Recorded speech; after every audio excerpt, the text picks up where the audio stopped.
Bom, e para entender um pouco mais das atividades dos Conselhos Tutelares em São Paulo, eu converso agora com o José Antônio de Lima Neto, que é o coordenador da Comissão Permanente dos Conselhos Tutelares de São Paulo. Tudo bem, José Antônio? Obrigado pela presença. Bom, para a gente começar, então, explica para a gente o que é um Conselho Tutelar. Bom, o Conselho Tutelar ele é um órgão municipal, descrito no Estatuto da Criança e Adolescente como um órgão permanente e autônomo. Porém, essa autonomia se diz respeito a não ter um vínculo direto com a administração pública em relação a manter determinadas situações de estar submissa a essa administração. Não é um órgão executivo, sim do Estado. Mas sim, né? um órgão, na realidade, da sociedade civil. Porque todos os 5 conselheiros que estão ali como conselheiro, eles são da sociedade civil, passando por um processo de escolha pela própria comunidade local daquele distrito, e assim ele fica apto a ser conselheiro tutelar e ali está trabalhando em prol da garantia do direito da criança e do adolescente. Sim. E quais são, então, assim, as principais atribuições de um conselheiro tutelar? Então, na realidade, o Estatuto ele pouco descreve a questão da atribuição do conselheiro em si. Ele traz lá no seu artigo 136 a descrição da atribuição do órgão. Por ser um órgão colegiado, com 5 componentes, então o 136 ele traz essa descrição que é um órgão, que ele é um órgão fiscalizador, que ele monitora a política pública de atendimento à criança e adolescente, e ali tem todo um hall de detalhes em relação a essas atribuições que o Conselho tem como competência legal. Quer dizer, são 5 conselheiros por região, é isso? São 5 conselheiros por conselho. Aqui em São Paulo, no caso, nós temos 260 conselheiros espalhados em 52 conselhos. Ou seja, o município de São Paulo hoje ele é atendido por 52 conselhos tutelares. E aí, então, a gente tem essa comissão permanente aí dos conselhos tutelares, né? Qual que é a grande missão dessa comissão? Então, a comissão permanente ela foi criada justamente com o papel de ser a representante desses 52 conselhos. Ali é onde é trazido mensalmente todas as demandas discutidas dentro dos territórios, para que os membros dessa comissão venham estar entendendo essas demandas e deliberando e dando encaminhamento e proposta para que venha a ser executado um trabalho meio que padrão em relação à cidade de São Paulo. Olha só, com o advento aí da lei, a lei número 12.010, né, de 2009, o Conselho Tutelar ele ficou impedido de promover o acolhimento institucional, né, o abrigamento de crianças e adolescentes, é isso mesmo? Não, na realidade não é bem um impedimento, mas um mecanismo para dificultar que qualquer criança, qualquer adolescente, por qualquer motivo que seja, venha a ser acolhido. Porque o trâmite legal é essa criança, esse adolescente está sendo assistida por toda a rede de proteção, toda a rede socioassistencial, para que ela tenha um atendimento, para que os direitos delas que estão violados naquele momento cesse a violação.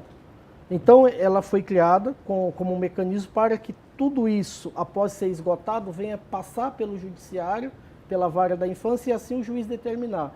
Porém tem casos excepcionais, que é justamente o que acontece no período noturno. O período noturno onde não há cobertura do judiciário, não há cobertura da assistência social. O pouco que tem hoje na cidade de São Paulo como cobertura é segurança pública, que são algumas delegacias que estão abertas, e quando há uma criança ou um adolescente que os direitos delas estão violados, ou elas estão ali numa situação de risco, o conselho acaba sendo acionado para fazer o atendimento e compreendendo que aquela criança, que aquele adolescente não tem nenhum responsável legal ou não consiga se localizar nenhum responsável legal naquele momento, aí o conselho tem a competência legal de fazer o acolhimento. Ou seja, o conselho ele tem uma excepcionalidade no acolhimento. Ele não pode se fazer ao mero prazer de falar, não, vou lá e vou acolher. Não funciona dessa forma.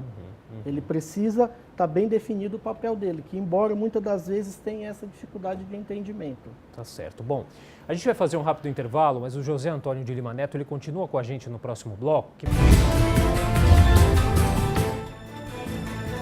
Estamos de volta com o Jornal da Câmara e eu continuo conversando com o José Antônio de Lima Neto sobre as atividades dos conselhos tutelares em São Paulo.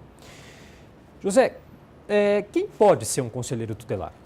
Na realidade, qualquer cidadão que ele tenha um trabalho com a questão da infância, seja trabalho em instituição, em ONGs, ele estará apto através de uma carta de representação daquela determinada instituição, referendando ele como um voluntário que trabalha na área da criança e adolescente. Fora isso, o CMDCA, que é o Conselho Municipal da Criança e do Adolescente aqui de São Paulo, ele tem um edital, a qual é uma resolução deles, que ali traça perfis de documentos, questões que até o próprio Estatuto já aborda.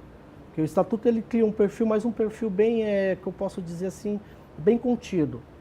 Tem 3 ou 4 itens só que fala que a pessoa, se tiver maior de 21 anos de idade, idoneidade moral, ele está apto a estar como conselheiro tutelar. E as leis municipais, que hoje é a nossa discussão, ela tem que trabalhar melhor o perfil desse candidato para poder a gente escolher pessoas que tenham uma qualificação e tenham também um vínculo já na militância de criança e adolescente. Agora, onde que a gente pode encontrar os endereços dos conselhos tutelares, né? Como contatá-los? Então, os endereços dos conselhos tutelares, ele está justamente no site do CMDCA. Você, fazendo uma pesquisa rápida pelo Google, você coloca lá CMDCA e dentro do site do CMDCA você vai encontrar o link do Conselho Tutelar e ali tem todos os conselhos tutelares, os 52 conselhos, tanto com seus endereços como o nome de cada conselheiro que está dentro daquele equipamento. E para fazer a denúncia, como as pessoas podem fazer a denúncia? Olha, a denúncia, o meio que a gente tem como mais rápido seria o Disque 100. O Disque 100, que é o Disque Direitos Humanos, ele vai para Brasília e automaticamente ele é criado e encaminhado ao Conselho de Origem. Tanto o Conselho Tutelar como para outros órgãos também de garantia de direito, o Disque 100 serve. Mas também a gente capta também a denúncia através dos nossos telefones fixos, que também está na página do CMDCA, e até pessoalmente a pessoa indo até o Conselho Tutelar. Tá certo. Bom, queria então agradecer a participação do José Antônio de Lima Neto, que é coordenador da Comissão Permanente dos Conselhos Tutelares de São Paulo e conversou aqui com a gente hoje. Muito obrigado pela participação. De nada e uma boa tarde. Boa tarde.